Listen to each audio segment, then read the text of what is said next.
sais, vous parlez dans le fond d'expérimentation puis tout, puis de toutes ces choses-là se retrouvent-tu finalement disponibles pour quelqu'un qui voudrait en acheter? Est-ce que c'est des choses que vous commercialisez ou c'est des choses qui sont plus en...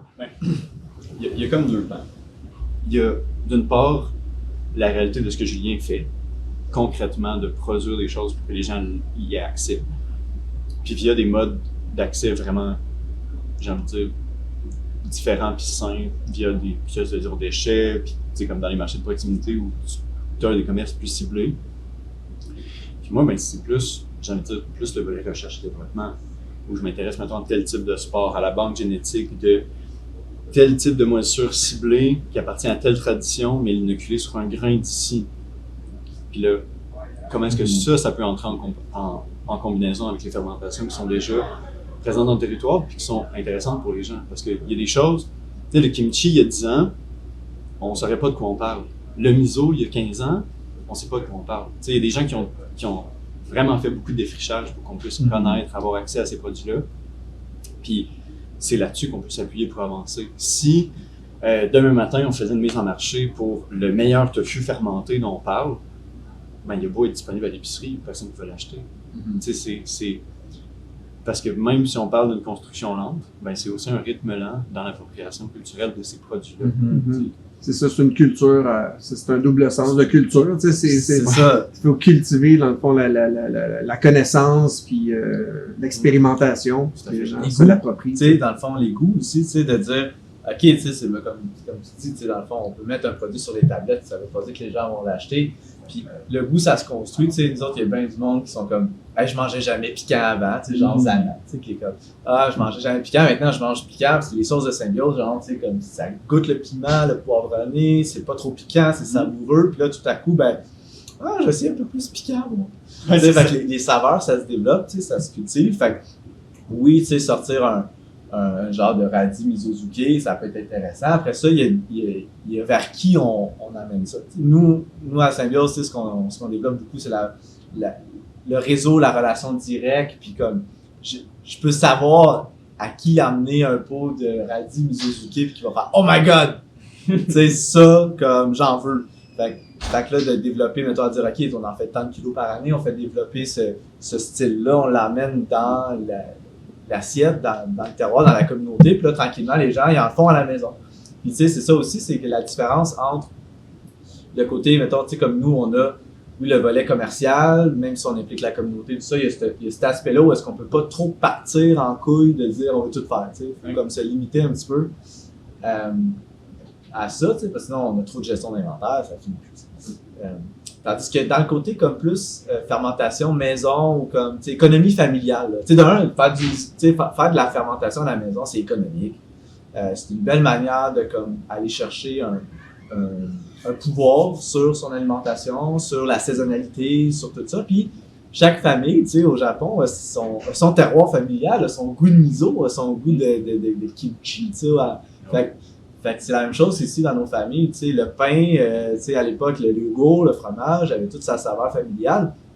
Donc, il y a ça aussi, cette dimension-là, que quand on se met à s'intéresser à la fermentation, puis l'amener dans son économie familiale, autant pour des besoins de santé qu'économiques, puis alimentaires, ben là, on vient aussi faire émerger une saveur issue de notre famille, qui là, ensuite de ça, ben là, nos enfants, ben là, eux autres, ils vont reconnaître cette saveur-là, ils vont voir la transmettre, etc. Puis quand ils vont goûter une saveur similaire ailleurs, ils vont la reconnaître ici, pour être capable de faire, hey, tu sais, il me semble qu'on a des points en commun, tu sais, ça me rappelle le misozuke de mon grand-père, tu sais. C'est ça la beauté du lien aussi que tu cultives dans les partenariats que tu nourris.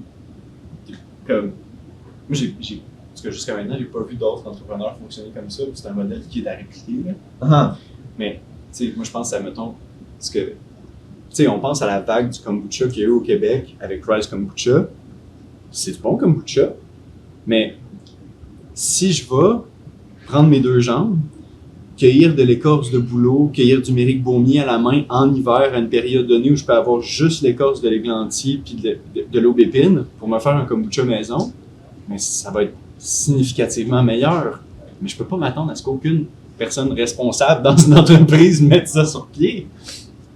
Mais c'est extraordinaire. C'est ça, c'est ça exact. On va chercher la richesse de c'est quoi qu'on a comme perdu un peu justement dans cette société où est-ce que tout le marché répond à nos besoins versus nous qui devions créatifs, puis justement dans ces moments-là d'épiphanie, de dire hey, je sais qu'à ce moment-là, la pause d'épinette, c'est le moment de l'accueillir. Il n'y en a pas tant que ça, mais elle est super bonne. Mais commercialement, c'était pas viable. Non.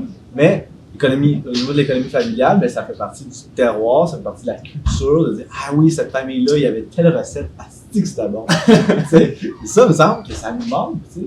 Puis moi, un de mes désirs, c'est de faire revivre ça, puis je trouve ça beau quand il y a comme, tu sais, on vient comme ici à Charlevoix, faire du kimchi, etc. Puis là, t'as genre les rosilions qui font des champignons, puis là, on est comme, hey, tu sais, on fait un kimchi de champignons, puis on le bâtit avec Ellie, tu sais, de comme, ok, l'année passée, ça goûtait ça, là, on veut comme l'encadrer plus aller vers ça cette année. Puis éventuellement, ben, Ellie il va faire son kimchi, il va maîtriser la lactofermentation, puis je souhaite que comme sa progéniture, là, ben, ces kids, ils vont faire « Hey, kimchi de papa », tu sais, comme... Puis là, à 10-12 ans, ils vont le faire, le kimchi avec papa, tu sais. Puis c'est là qu'on vient régénérer un patrimoine culturel, puis on vient prendre ça. Ouais, c'est par l'expérimentation directe, dans le fond, de ces gens-là qui viennent ici, dans ces ateliers-là, puis à participer, que là, ça rentre dans leur expérience, puis ils peuvent le reproduire plus facilement. C'est ça. Parce que ça prend, tu sais, c'est une question de temps aussi et tout, tu sais, c'est sûr que ça serait génial si toutes les familles revenaient à avoir cette culture-là, puis, mais c'est toute une question de temps aussi, puis mais en bout de ligne, tu sauves l'argent, C'est ça, c'est un mode de vie, tu sais. C'est un mode de vie. À ça, puis tu sais, c'est cet élément-là du temps élastique, tu sais, le temps qui s'étire ou il se contracte, tu sais, c'est comme de prendre ces moments-là, ben, tranquillement, ça nous amène à se rendre compte qu'ailleurs, on donne du temps à des choses qui nous en enlèvent plus. Puis que ces choses-là nous en donnent parce que de faire une batch de miso, mettons, tu sais, ok, là, c'est peut-être pas un bon exemple parce que le miso c'est quand même plus complexe. Mettons, faire de la choucroute, tu sais que comme dans 2 semaines, elle va être prête. Ben, le fait de le faire avec, mettons, tes enfants, une soirée de choucroute, ben, c'était déjà de passer un moment de qualité avec tes enfants. Puis après ça, quand tu vas le réouvrir, ton truc de choucroute, tu vas avoir un autre moment de qualité avec eux autres. Puis après ça, ben, quand tu vas la cuisiner, tu vas avoir un autre moment de qualité. C'est comme, c'est évolutif comme espace-temps, tu sais, au bout du compte. Puis c'est tout autour de la choucroute, finalement, tu sais. T'as pas besoin de toute une grosse TV avec whatever, tu sais. Comme, pour le même divertissement, au final, tu sais. Comme... Puis tu sais, il y a une question de fond aussi, une question de la valeur et les valeurs. C'est comme, c'est quoi la valeur d'un produit qui prend 2 ans à être mis sur pied par quelqu'un? Ben, la valuation financière est pas, tu sais, si je mets le vrai prix, ce prix-là fait pas de sens, personne ne va le payer. Si je mets le prix tablette, je voudrais pas m'en départir parce que ça a une valeur à mes yeux qui dépasse largement ce cadre-là. Puis quand tu parles du temps, mais ce qui arrive, c'est que ce temps-là, il est pas accessible seul, vraiment. Il est accessible en communauté. Il est accessible parce qu'on a des échanges. Il est accessible. Puis Dieu sait que si plus de gens faisaient des fermentations, ben ça devient vite ridicule de garder toutes ces fermentations pour soi. En fait, ça fonctionne pas. Comme, va falloir partager. Une fois que tu as un voisin, on l'a tous vécu, là, tu pars un petit jardin, là, puis là, tu as trop de tomates. Qu'est-ce que tu fais? Tu en donnes à tes voisins. Mais comme, est-ce que tu charges à tes voisins? Même si tu as mis du temps de travail, puis tu as désherbé tes ultifones, tu as joué dans tes tomates, puis là, tu as trop de tomates. Tu fais la sauce piquante avec. On vient à l'innocence de l'enfant qui est juste content de partager ce qu'il a créé, puis c'est quoi qui. C'est ça, ça revient à la notion de partage. Tout simplement. Puis la fermentation, justement, c'est comme une autre étape dans cette chaîne alimentaire-là pour comme étirer le temps de l'aliment. Tu sais, vers quelque chose de plus grande qualité qui se partage. Puis qui va se partager plus longtemps. Ouais, non. Il va prendre du goût avec le temps. On n'a pas fini. Non! Puis, tu sais, comme, pour répondre à la question, c'est sûr que, comme, tu sais, il y a des produits qu'on fait, qu'on retrouve plus, tu sais, plus régulièrement dans certains points de vente, tu sais, comme ils ont fait du volume de kimchi, de choucroute, de tempeh, etc. Mais il y a d'autres produits que on a dans nos inventaires, qu'on n'affiche pas tant parce qu'on n'a pas beaucoup, mais qui sont disponibles, tu sais, comme on fait du koji, notre shoyu va arriver bientôt disponible, on fait des prunes fermentées, on travaille des cornichons, tu sais, on a comme toujours des expérimentations qui sont, oui, tu sais, le garum, tu sais, la sauce de Kaplan, tu sais, qui est une expérience qui est vraiment fabuleuse, qui tranquillement vient prendre place dans la cuisine, puis aussi dans le rite des saisons. Tu sais, le Kaplan, qui est un petit poisson qui vient rouler sur les plages à chaque printemps sur la Côte-Nord, par Gaspésie, tu sais, puis 90% du Kaplan, c'est chou. Fait que c'est comme, il est là, il est en fin de vie, il vient de libérer les œufs, il vient d'ensemencer, puis lui, il a fini sa vie. Fait qu'il est là. Fait que nous, on a le choix, soit qu'on le laisse là, puis bon, oui, la mer va le reprendre, les oiseaux vont en manger, etc., mais il y a une grosse quantité qui reste. Fait que c'est un moment particulier où est-ce qu'on peut venir le ramasser à la pluie quand il est étourdi dans les vagues, pour le mettre en fermentation avec du koji, pour le faire fermenter 1 an. Puis au bout de ça, ben là, on a le goût du poisson, qui est décuplé, puis qu'on peut mettre dans n'importe quel plat après ça. Fait que si par exemple tu cuisines un tofu avec un peu de sauce poisson, ben tout à coup tu as l'impression qu'il y a du tofu, qu'il y a du poisson avec ton tofu. Ou bien dire ok, je fais des sushis végétariens, puis je me fais une petite sauce tamari sauce poisson, puis je trempe mon sushi dedans, puis tout à coup j'ai un sushi genre au poisson frais. C'est vraiment hot. Donc on vient se réapproprier aussi ça dans une époque que bon, on sait les ressources, mettons de la mer, bon c'est très, la pression est très forte sur les ressources de la mer.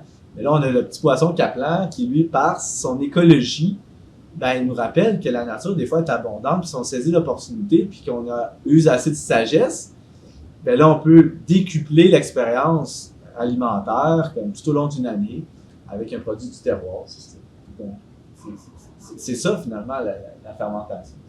Plus nocif, c'est d'aller chercher le Caplan pour en avoir toute l'année dans une période. C'est ça, puis là, dire, OK, on se lance en business de fermentation de poissons de Caplan, puis là, c'est comme, il faut aller en mer, puis là, c'est comme toute cette notion-là, tu disais, non, tu sais, puis pour moi, tu sais, il y a comme, j'ai commencé à faire de la fermentation, j'étais comme, jamais, en tout cas, tu sais, comme, je vais me battre pour que la fermentation reste quelque chose d'artisanal. Que la vraie fermentation reste artisanale. Puis c'est pas vrai que comme, genre, ce qu'on appelle un kéfir de lait en industrie, c'est un kéfir. Non, c'est pas un kéfir. C'est un ensemble de 4 micro-organismes séparés qui mettent dans une bouteille, là, qui appellent ça un kéfir. Un kéfir, c'est pas ça. Un kéfir, c'est une symbiose de micro-organismes qui est indivisible, puis qui est pratiquement incontrôlable de manière commerciale. Fait que c'est sûr qu'un vrai kéfir, on n'en trouvera pas. Dans l'industrie, tu vas le trouver de manière artisanale, oui. T'sais. Donc, c'est comme c'est difficile d'emmener un produit de fermentation de qualité à un niveau commercial, industriel, à moins de briser certaines chaînes de valeur intangibles qui relient la fermentation, l'écologie, puis comme l'humain là-dedans. Soit on va faire du pasteurise, fait que là tu doutes. Soit il va falloir que tu aies des ingrédients de plus faible qualité, fait que ça veut dire probablement plus de toxicité dans les aliments. Parce que bon, tu sais, le glyphosate dans le soya puis dans les grains, c'est là à gogo. Soit il va falloir que tu aies une exploitation de ta main-d'œuvre. Fait que là, c'est comme pourquoi que la sauce poisson et la sauce shoyu vient d'Asie en grande quantité et coûte pas cher, ben c'est parce qu'il n'y a pas une équité au niveau de la main-d'œuvre. Donc, tu sais, tout ça fait en sorte qu'on peut aussi comme s'allier à la fermentation pour comme suivre un espèce de chemin, un chemin de vertu, mettons. C'est comme ça, ok, on reste petit, mais on est grand. Ben moi, je fais du pouce là-dessus. L'an dernier, on a fait la première production de kimchi. Le vrai kimchi, celui des grands-mères coréennes que tu fais une pâte préfermentée pendant 1 mois avant de prendre chaque chou, les faire dégorger, déplier chacune des feuilles pour les napper individuellement de pâte de piment, pour les refermer puis les mettre en pot. En pensant en avoir pour l'hiver, on avait fait 15-16 litres. On en a eu 2 mois. C'est comme le meilleur kimchi que j'ai mangé de ma vie. Mais je peux pas m'attendre à ce qu'il y ait ça au marché. À moins que ça soit, mettons, dans le quartier à Montréal où il y a plein de familles coréennes qui se rassemblent, puis il y en a beaucoup parce qu'ils se rassemblent puis ils le font ensemble. Mm-hmm. C'est ça. C'est une nouvelle manière, ben pas une nouvelle en fait, c'est de revenir à une vraie manière d'exister finalement puis de vivre, tu sais, c'est pas normal la commercialisation de toute façon. Ben, ça a suivi un cours normal pour l'humanité, mais faut revenir idéalement, tu sais, en tout cas en vous écoutant, ça donne vraiment le goût de revenir à quelque chose de plus humain, de plus connecté sur l'humain. Je pense à mettons, la bonne femme en 1950 qui est prise avec 10 à 15 bouches à nourrir autour d'une table, qui arrive avec des cannes d'ananas puis un micro-ondes. C'est l'apothéose, là. Tu sautes dessus, là. C'est sûr. Puis c'est cohérent à cette époque-là de prendre cette décision-là. On est ailleurs. Les choses ont changé. Retourner à faire du canage individuel. Si, mettons, chaque personne à Montréal se dit « Moi, dans mon appartement, je fais toutes mes cannes tout seul. » mais on n'arrivera à rien. Il va falloir un autoclave par personne, par famille, plus d'input, ça va faire plus de déchets. C'est pas fonctionnel. Ça prend des espaces communautaires qui peuvent être certifiés, qui peuvent être supervisés, qui peuvent être... Ce que plein de gens, à plein de moments, ont proposé finalement aussi. Là. Mais tu sais, où la communauté peut se rassembler, transformer ensemble pour faire mieux, faire plus. Ouais. Ouais, c'est comme, pour faire du pouce là-dessus, c'est comme, avant qu'il y ait l'exode rural, il y avait plus de 80% de la population qui était soit agriculteur ou participait au système alimentaire. Et donc, était viscéralement impliqué et responsable de nourrir la société. Là, maintenant, on est à moins de 3%, même au Québec, c'est moins de 1%. Fait qu'il y a une grande irresponsabilisation collective là-dessus. Puis, tu sais, je comprends parce que c'est de la job, là. Puis maintenant, tu sais, il y a des jobs payantes où est-ce que tu n'as pas tant besoin d'être si performant que ça physiquement, etc. Il y en a. Tu sais, fait puis la bouffe coûte pas si cher que ça. Fait que tu te dis, bon, c'est le bon salaire, je peux payer de la bouffe de grande qualité, puis that's it. Sauf que, au niveau du sens d'être un humain, de participer autant collectivement à des activités, mais aussi le lien à la terre, tu sais, ça c'est quelque chose qui nous manque beaucoup. Mais il me semble que ça fait du sens d'en mettre ne serait-ce que quelques heures par semaine à se faire une transformation à la maison, se faire un repas à la maison, d'aller donner un coup de main à un producteur. Tu sais. Puis ici, c'est les célébrations du kimchi, ben c'est un peu ça, c'est de dire, OK, je suis bien conscient que c'est pas tout le monde qui veut être fermentier, maraîcher, whatever, sauf que une fois par année, dans leur région, ils peuvent venir donner 6 heures, 12 heures, whatever le nombre d'heures qu'ils veulent à ce moment-là pour mettre les mains à la pâte, récolter des choux, donner un coup de main, puis tout à coup, si je me sens détendu, ça fait du bien, j'ai rencontré des gens merveilleux, je me sens plus vivant, c'est super, etc. Et en plus, ben, j'ai du kimchi en banque dans ma région. Tu sais. Fait que ça, pour moi, c'est des modèles que on pourrait, tu sais, comme dans l'univers alimentaire, on pourrait travailler à développer ça, de dire, OK, tu sais, comment on peut favoriser une implication, puis tranquillement repartir la roue, tu sais. J'ai retourné récemment à Lévis, où il y a l'organisme Filon qui travaille en souveraineté alimentaire depuis presque 2 décennies maintenant, tu sais. Mais quand tu parles aux gens qui sont dans les cuisines collectives là-bas, qui sont des gens qui vont s'impliquer, qui vont se rassembler 2-3 heures par semaine ou par mois, c'est parce que ces gens-là repartent avec un volume puis une quantité de repas qui serait inaccessible même en épicerie aujourd'hui. Puis là, on parle dans le fond, la structure dans cet organisme-là, mais qui pourrait être répliquée ou intégrée de façon différente selon l'échelle, selon le territoire, selon les besoins. Mais il y a des bénévoles qui s'impliquent au jardin parce qu'ils ont l'intérêt de s'impliquer dans le jardin. Il y a des gens qui s'impliquent en cuisine, qui transforment en cuisine. Puis il y a des gens qui s'impliquent pour la distribution dans des frigos partagés, puis un camion qui récupère tout ce qui serait gaspillé dans les champs, tous les produits de deuxième qualité qui se passent extraordinairement bien en fermentation parce qu'il n'y a pas besoin d'être beau ton cocon quand c'est impeccable.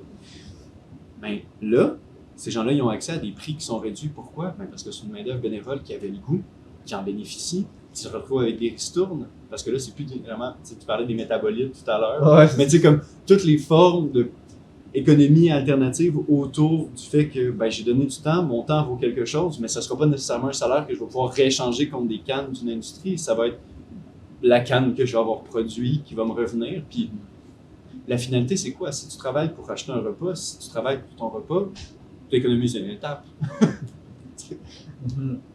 Clairement. Puis on le voit, tu sais, on le voit que ça répond à un besoin qui est au-delà de la valeur comme financière. C'est pas ça l'idée. Sur le plan humain. C'est ça, tu sais. Puis comme autant à Mont-Tremblant il y a 2 semaines que là, aujourd'hui, tu sais, ici, c'est comme, my God. Tu sais, genre, OK, il faut en faire plus parce qu'il y a comme, on a trop de monde, puis le monde, ils veulent vraiment, ils sont agressifs, ils veulent couper du chou, tu sais, si tu n'enlèves pas le chou, ils sont comme, là, qu'est-ce que je fais? Qu'est-ce que je fais? Je suis venu ici pour aider, là. Qu'est-ce que je fais? Je peux-tu faire le ménage? Qu'est-ce que je fais? Tu sais, c'est pas la motivation qui manque, en fait, c'est le contexte favorable, puis ça revient à la fermentation, dans le fond, tu sais, parce que la fermentation, c'est quoi? C'est créer les conditions favorables pour une espèce qu'on veut voir proliférer dans un environnement puis nous donner un produit de qualité. Mais l'humain, il n'est pas très différent d'un organisme. C'est un organisme vivant, puis il y a des conditions favorables qui font en sorte qu'il va se sentir bien. Donc, c'est créer les conditions favorables à l'humain pour qu'il se sente bien puis qu'il ait le goût d'échanger avec ses voisins, qui a le goût de participer.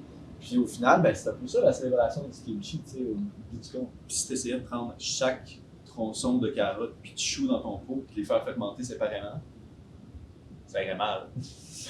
Tu sais, l'espèce de cloisonnement de « Ah, ça prend plus de temps, je suis occupé, je suis dans ma routine, métro, boulot, dodo. » Ben c'est normal, on peut pas taper sur cette personne-là. Elle est occupée. Ben, 3 heures par mois. 3 heures dans l'année pour venir comme taper avec un pilon sur des jalapenos. Ça fait vraiment du bien. C'est comme, j'aurais jamais pensé que ça m'aurait fait autant de bien. 3 ans de thérapie en 3 heures de jalapeno au mortier. Tu sais, puis il y a comme le côté d'enfant qui ressort à travers ça. Tu sais. Ouais, non, c'est sûr qu'on pourrait tirer la sauce. Tu sais. Les conditions favorables, tu sais, que je pense qu'on peut se les réapproprier. Puis on peut devenir les fermentiers de notre propre vie. Dans le fond, c'est ça. Merci, Yaman. C'est plaisir. Yeah.